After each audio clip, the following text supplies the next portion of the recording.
Désormais bloqué loin de son pays, Alpha Condé publie des vidéos sur sa page Facebook où on peut le voir se promener dans les centres commerciaux d'Istanbul, ou alors faire du sport pour garder la forme. Ainsi va désormais la vie de cet homme politique de Guinée, figure emblématique de l'opposition sous Sékou Touré et Lansana Conté, devenu président démocratiquement élu puis dictateur, renversé par son ancien protégé Mamadi Doumbouya, un homme qu'il avait lui-même fait colonel des GFS et contre qui il a désormais une rancune tenace. Rentrera-t-il un jour dans son pays natal? Bénéficiera-t-il un jour d'une amnistie qui pourrait lui permettre de rentrer, se recueillir sur la tombe de sa femme? Nul ne sait désormais de quoi sera fait l'avenir d'Alpha Condé, qui maintient toujours être le président élu de la Guinée-Conakry.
Le coup d'État est consommé, il faut désormais passer à la suite. Alpha Condé est placé en détention par les putschistes.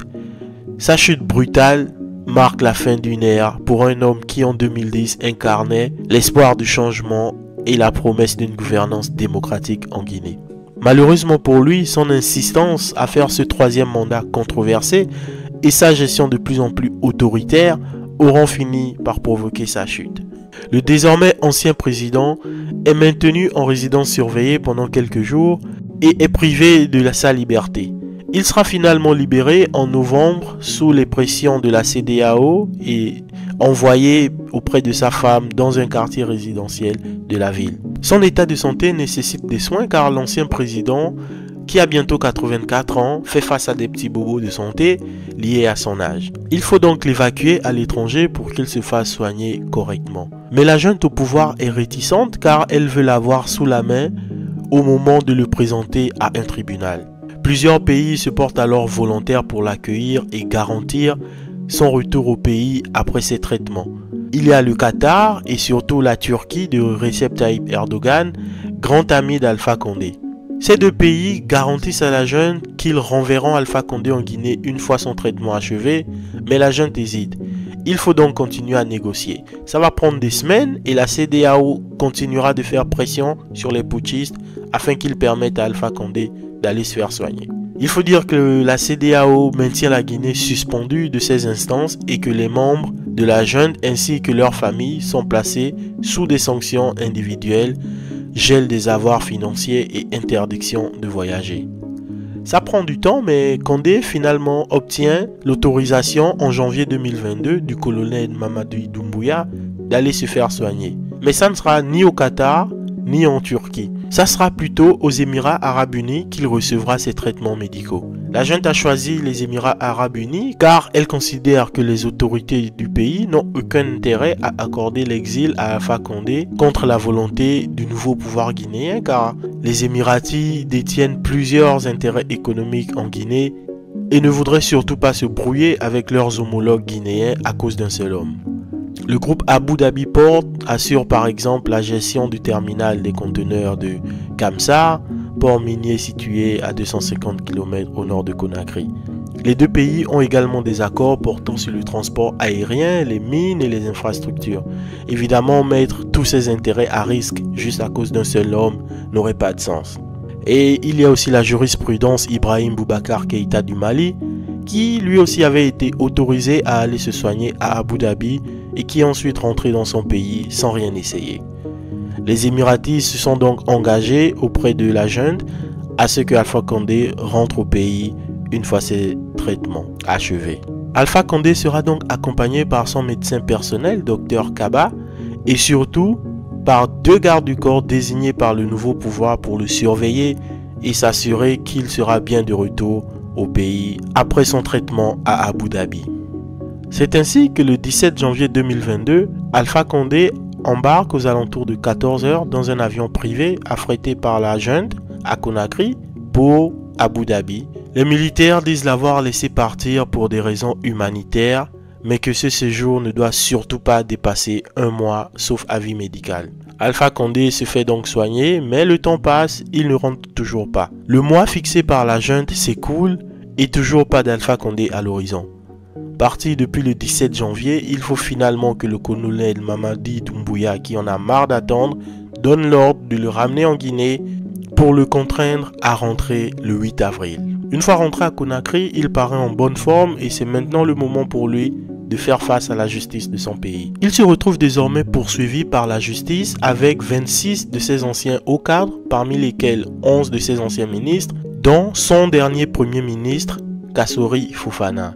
Ils sont poursuivis pour des faits de meurtre, de disparition forcée, d'arrestation ou d'enlèvement par des agents de l'État, d'actes de torture et d'atteinte aux libertés individuelles.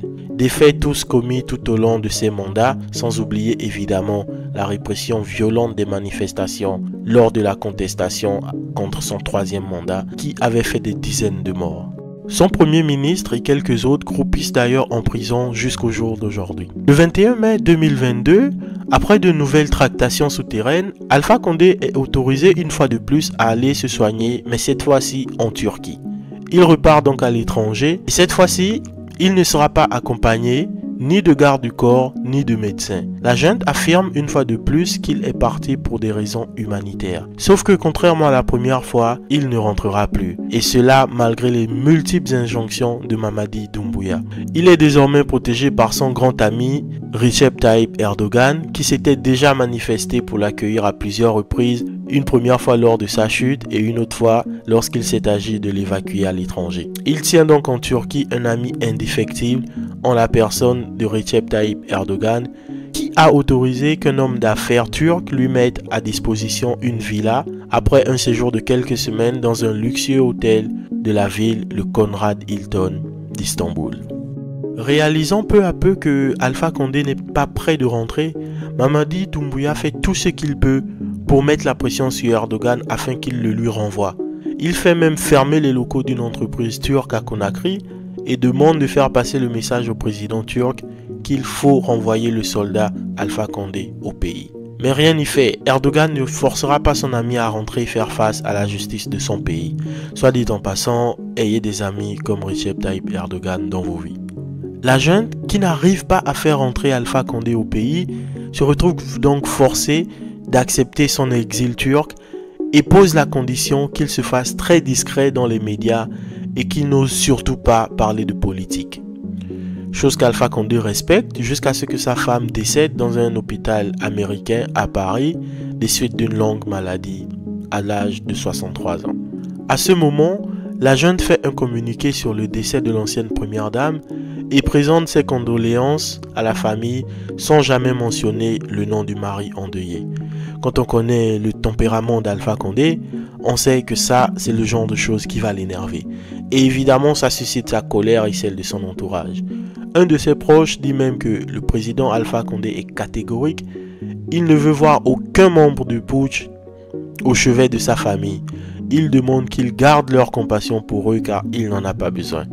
Alpha Condé est toujours en exil en Turquie et ne peut donc pas rentrer pour enterrer sa femme. Il voudrait quand même, en tant que son mari, prendre les choses en main et veut faire passer le corps de sa femme par la Turquie avant de l'envoyer directement dans sa ville natale à Cancan par voie terrestre en passant par Bamako au Mali. Il prend même un avocat pour faciliter les démarches et il écrit directement à l'ambassadeur de Guinée en France en lui demandant de ne surtout pas mêler les autorités guinéennes aux funérailles de son épouse. Sauf que les 3 filles de la défunte, issues d'un premier mariage, ne veulent pas que la dépouille de leur mère passe par la Turquie, et ce, malgré que Erdogan, encore lui, avait offert de mettre à disposition un de ses avions. Alpha Condé est très remonté contre Mamadi Doumbouya qui l'accuse de vouloir instrumentaliser les funérailles de sa femme à des fins politiques et affirme que la dépouille de sa femme passera par le Mali de gré ou de force. Il en a également après les enfants de la défunte qui l'accusent de l'empêcher de prendre en charge les funérailles de sa femme à tel point qu'un enregistrement audio témoignant d'un échange houleux entre lui et une des filles de sa femme circule sur les réseaux sociaux. On peut entendre Alpha Condé dire que selon les traditions mandingues, le corps d'une femme décédée est sous la responsabilité de son mari. Toujours aussi tenace et combatif, Alpha Condé ne lâche rien et a reçu quand même les condoléances de Cellou Dalein Diallo, de Sassou Nguesso, de Faure Eyadema, de George Weah, Alassane Ouattara ou encore Macky Sall. Finalement, les deux familles parviennent à s'entendre et conviennent que c'est au mari, donc Alpha Condé, que revient le dernier mot. Il est donc contacté depuis la Turquie et il donne les instructions et ne veut surtout pas entendre parler d'une quelconque tentative de récupération politique du gouvernement de transition. Ces mots sont clairs, ce gouvernement n'a rien à voir avec les obsèques de ma femme, ne les laissez pas toucher à son corps. Sa femme va finalement être enterrée à Cancan en son absence. Le revoilà une nouvelle fois exilé politique. Alpha Condé vit désormais en Turquie sans sa femme et s'est fait discret pendant longtemps avant de réapparaître et de qualifier de bouffonnerie les accusations qui pèsent sur lui dans son pays natal. On l'entend également dans une vidéo dire être dans un pays secret quelque part en Afrique et affirmer au peuple de Guinée qu'il n'a jamais cessé de penser à lui.